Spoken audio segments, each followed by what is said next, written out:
Hello guys. तो आज हम स्टार्ट करने वाले हैं the demon prince of Momochi house के 8th एपिसोड को।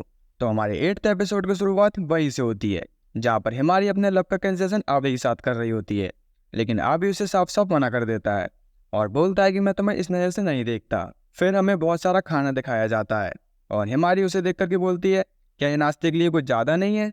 फिर यकारी बोलता है कि तुमने अभी अभी अपने जवानी के पड़ाव में कदम रखा है, मैं सेलिब्रेशन के लिए इतना तो तुम्हारे लिए कर ही सकता था। फिर हिमारी बोलती है फिर भी ये बहुत ज़्यादा है। फिर वहाँ पर ईशा आता है और बोलता है कि तुम्हारी खुशी के लिए मैंने एक गाना लिखा है जो कि मैं अपने सभी साथियों के साथ गाना चाहता हूँ। फिर वो बाकी सारे आकाशी को वहाँ पर बुला लेता है और गाना गाना चालू कर देता है और डांस भी करना शुरू कर देता है। और वो गाना गाता है कि आबी ने तुम्हें रिजेक्ट कर दिया, आबी ने तुम्हें फिर से एक बार रिजेक्ट कर दिया, हमारे साथ डांस करो और अपने दिल में दबे सारे दर्द को भुला दो। और वो बार बार डांस करते हुए इसी गाने को गा रहा होता है और हिमारी को बहुत ज़्यादा गुस्सा आ रहा होता है। वो उससे चिल्ला के रुकने को बोलती है। फिर वहाँ पर आबी आ जाता है और वो बोलता है कि देख करके ऐसा लग रहा है तुम लोग सेलिब्रेशन कर रहे हो। फिर हिमारी बोलती है कि हाँ ऐसे ही लग रहा है और वो आबी की तरफ देख करके सोचने लग जाती है। इस बात को कुछ दिन बीत गए हैं लेकिन आबी बिल्कुल नॉर्मल व्यवहार कर रहा है हमेशा की तरह। शायद वो इमोशनली अभी भी एक 10 साल के बच्चे की तरह है। और वो उस बात को याद करने लगती है कि आबी ने जब उसे रिजेक्ट कर दिया था और वो बोलती है कि कुछ भी हो उसने मुझे रिजेक्ट तो कर ही दिया है ना। फिर वहाँ पर एक ब्लास्ट होता है और वो सभी लोग बाहर जाके देखते हैं तो काफ़ी सारे आकाशी इधर उधर घूम रहे होते हैं। फिर हमारी बोलती है क्या सील टूट गई है? फिर आबी बोलता है कि कोई बात नहीं, मैं इन सभी को संभाल लूंगा। और वो जैसे ही सील निकालता है तो उसकी सील उसके हाथ से गायब हो जाती है और फिर वो सारे आकाशी आबी के ऊपर कूद जाते हैं और उसे गिरा देते हैं। फिर आबी बोलता है कि कोई बात नहीं, मैं ठीक हूँ। फिर वो सभी लोग एक रूम पर आ जाते हैं। याकारी हिमारी को बताता है कि कुछ दिनों से आबी की सिर वर्क नहीं कर रही है और उसकी कुछ पावर्स भी काम नहीं कर रही हैं। फिर दो आकाशी आबी की तरफ जाने लगते हैं तो हिमारी उन्हें भगा देती है और वो यकारी से बोलती है कि हम इसी तरीके से इन्हें लात मार के घर से बाहर निकाल देंगे। और यकारी उससे बोलता है कि इससे प्रॉब्लम जड़ से ख़त्म नहीं होगी। फिर हिमारी बोलती है कि हाँ तुम सही कह रहे हो। फिर आबी बोलता है कि प्लीज़ मुझे माफ़ कर दो इस सारी परेशानी के लिए, मैं सबको समझ कैसे नहीं पाया कि यहाँ पर क्या चल रहा है। फिर यकारी बोलता है कि चिंता वाली कोई बात नहीं है, समय के साथ सब कुछ ठीक हो जाएगा। फिर हमारी आबी के पास जाके बैठती है और बोलती है कि तुम्हें इस तरीके से देखना काफ़ी कम होता है, क्या तुम ठीक हो? क्या तुम अच्छा महसूस कर रहे हो? फिर आबी बोलता है कि कोई बात नहीं, मैं ठीक हूँ, तुम बिल्कुल चिंता मत करो, शायद समय के साथ मेरी पावर्स वापस आ जाएंगी। अभी सिचुएशन काफ़ी ज़्यादा बिगड़ी हुई है। फिर हमें एक आवाज़ सुनाई देती है और वो बोलती है कि तुम सभी लोग कहाँ छुपे बैठे हो अंधों की तरह। और फिर कमरों के दरवाजे टूट जाते हैं और वहाँ पर एक बड़ी सी बिल्ली आ जाती है और आबे उस बड़ी सी बिल्ली को देख करके बोलता है कि गिरनी आपको मैंने बहुत समय से नहीं देखा।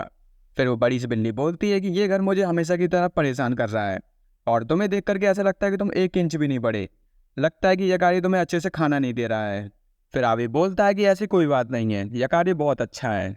फिर वो बड़ी सी बिल्ली बोलती है कि इस समय स्पिरिट्स की दुनिया में काफ़ी ज़्यादा प्रॉब्लम चल रही है, इसीलिए सभी लोग वहाँ से निकल गए हैं और मोमोची हाउस काफ़ी ज़्यादा फ्री था तो सभी लोग यहाँ पर आ गए। लेकिन तुम किसी भी बात की चिंता मत करो, ये सब अपनी दादी पर छोड़ दो। फिर वो बड़ी सी बिल्ली कुछ आकाशी बिल्ली को ऑर्डर देती है और बाकी सारे आकाशी को वहाँ से भगा देती है और वो बोलती है कि ये सब तुम मेरे क्लैन पर छोड़ दो, ये सभी आकाशी को लात मार के घर से बाहर निकाल देंगे। फिर वो सभी लोग रूम पे बैठ के शांति से बातें करने लगते हैं और आवे उस बिल्ली से बोलता है कि थैंक्स दादी, लेकिन मुझे माफ़ करना इस सारी परेशानी के लिए। फिर वो बड़ी सी बिल्ली बोलती है कि तुम मोमोची हाउस के मास्टर हो, तुम्हें इस तरीके से किसी से माफ़ी नहीं मांगनी चाहिए।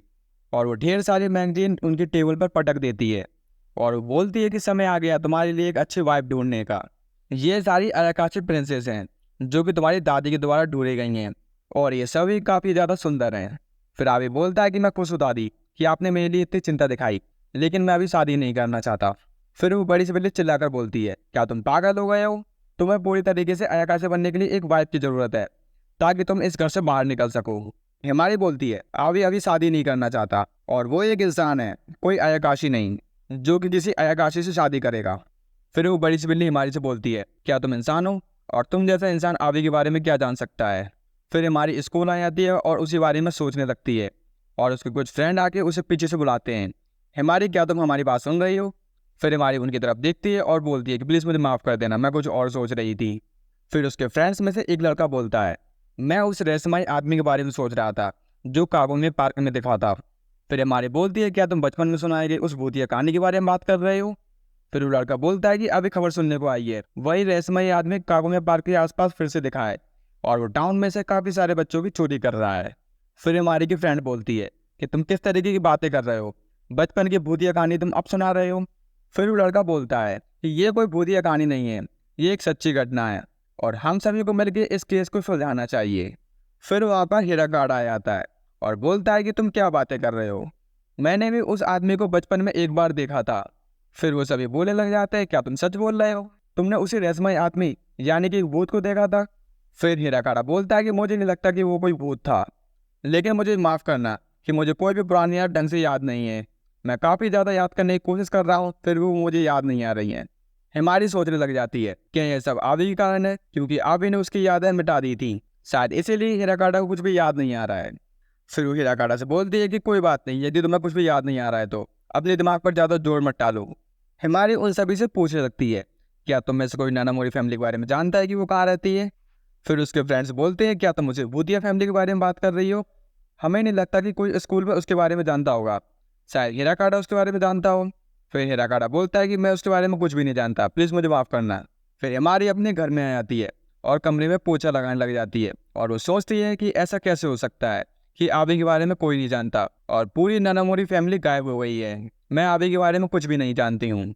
फिर हमें उसे बड़ी बिल्ली की आवाज़ आती है और वो बोलती है कि आबी तुम कहाँ छुपे हुए हो, जल्दी से बाहर आ जाओ, जो मैंने तुम्हें एल्बम दी है उसमें से अपने लिए एक वाइफ ढूंढ लो और जल्दी जल्दी मेरे सामने आ जाओ, नहीं तो तुम्हारे लिए अच्छा नहीं होगा।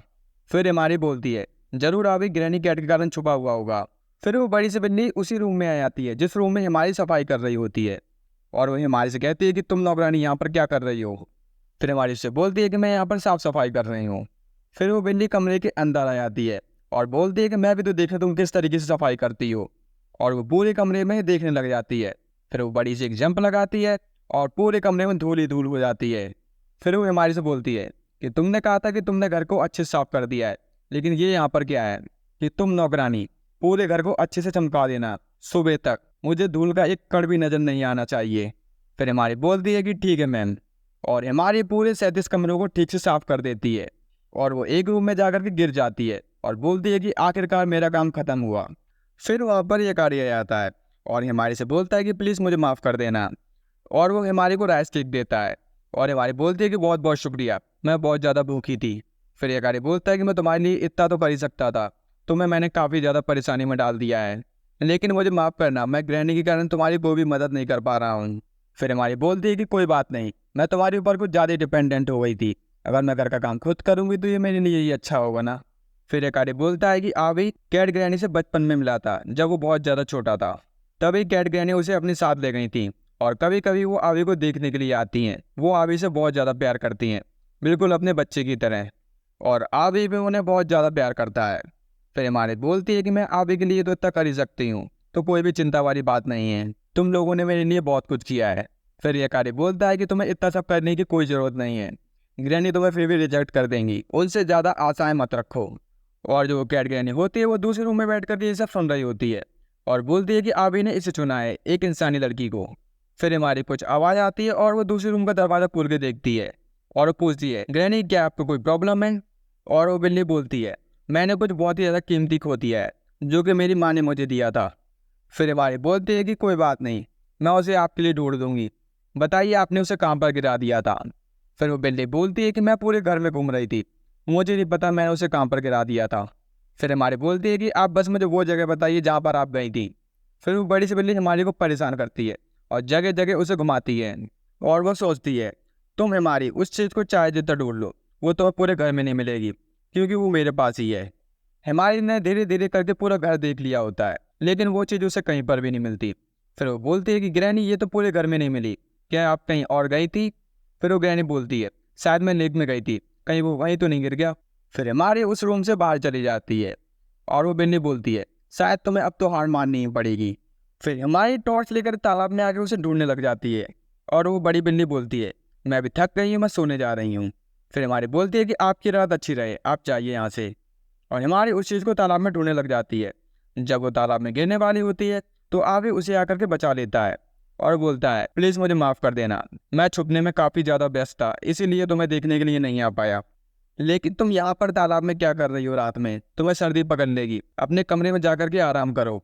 फिर हमारी बोलती है कि ग्रैनी का कुछ जरूरी सामान यहाँ पर गिर गया है।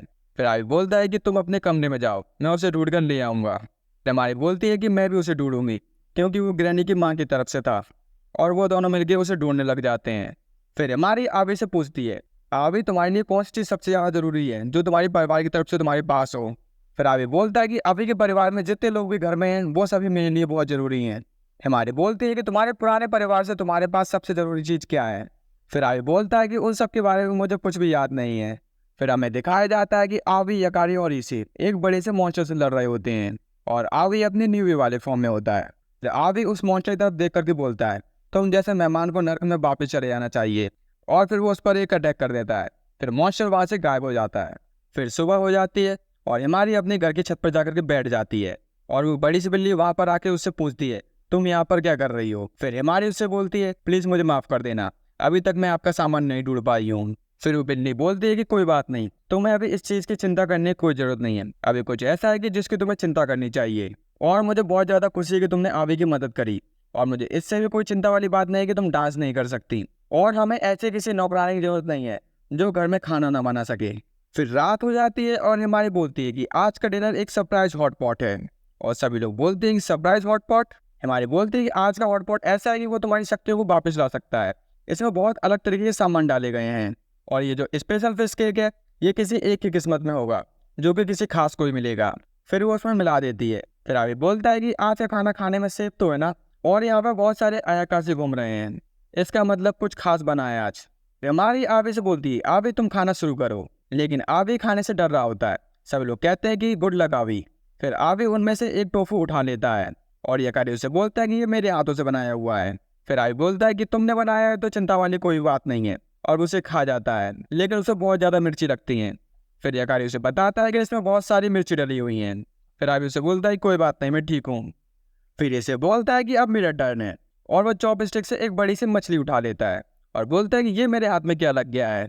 फिर ये गाड़ी उससे बोलता है कि तुम्हें वो चीज़ खानी होगी जो तुम्हारी चॉपस्टिक से तुम्हारे हाथ में लगी है, और इसे उसे देख करके रोने लग जाता है।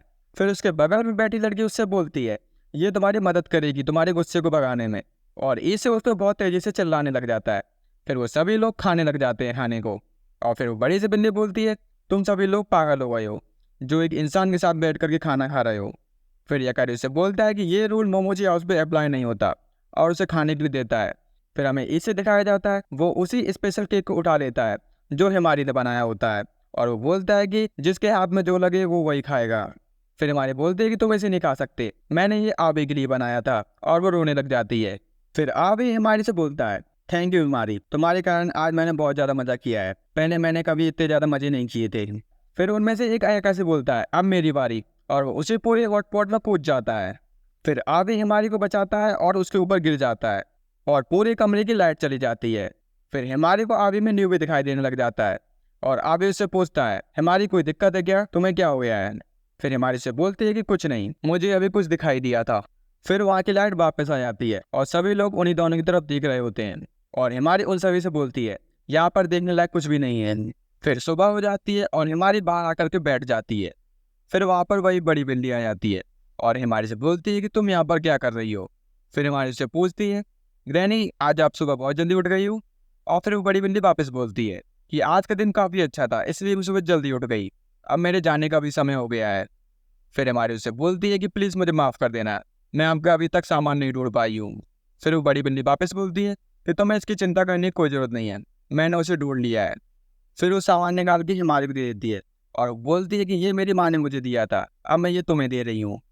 फिर हिमारी उससे बोलती है कि ये आपके लिए बहुत ज़्यादा ज़रूरी होगा, आप इसे अपने पास ही रखिए।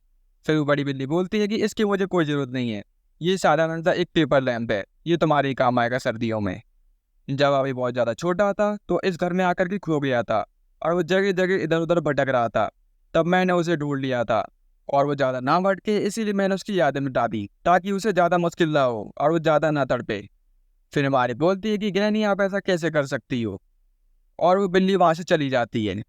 फिर वो बिल्ली बोलती है कि मुझे तुम पर विश्वास है कि तुम आवे को जरूर रास्ता दिखाओगी, और आवे को कभी भी उसके रास्ते से भटकने मत देना। फिर हिमारी बोलती है कि मैं आवी के परिवार के बारे में पता करके रहूँगी, और हिमारी अपने स्कूल में चली जाती है और अपने सेंसे से नानामोरी फैमिली के बारे में पूछने लग जाती है। और उसका सेंसे बताता है कि मुझे इसके बारे में कुछ भी नहीं पता है, लेकिन तुम नाना मोरी फैमिली के बारे में क्यों जानना चाहती हो।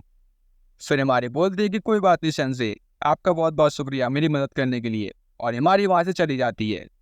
फिर उसका सेंसे एक शीशे के सामने आकर के खड़ा हो जाता है और बोलता है कि आप ही तुम अब बहुत ज़्यादा बड़े हो गए होंगे,